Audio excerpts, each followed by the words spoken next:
রাজস্থানের থর মরুভূমির একটা পার্ট এখানে রয়েছে এবং এই সংলগ্ন যে রাস্তা সেই দূরে একটা গ্রাম দেখতে পাওয়া যাচ্ছে। গ্রামের লোকজনকেও খুব একটা রাস্তায় দেখতে পাওয়া যাচ্ছে না, হাইওয়েও কিন্তু শুনশান।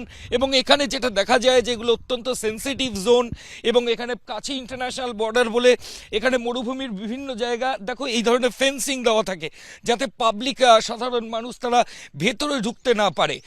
সব মিলিয়ে পাকিস্তানের তরফ থেকে বারবার আক্রমণ এবং ভারতের তার উত্তর দেওয়া। জয়সালমীরের আকাশ কালকে অন্যরকম হয়ে গেছিল। স্থানীয়রা বলছেন যে তারা প্রথমে ভেবেছেন যে আতশবাজি ফাটছে, কিন্তু পরে তারা অ্যান্টিসিপেট করলেন যে আতশবাজি নয়, ওগুলো পাকিস্তানের তরফ থেকে যারা জঙ্গি এবং পাকিস্তানিদের তরফ থেকে তারা মর্টার এবং সঙ্গে ড্রোন চার্জ করছেন। এবং এই একটা ড্রোন যদি জয়সালমীর শহরের ওপর কোনোভাবে আঘাত আনতে পারত এই পাকিস্তানিরা, সেক্ষেত্রে শহরের অনেক ক্ষতি হয়ে যেতে পারত।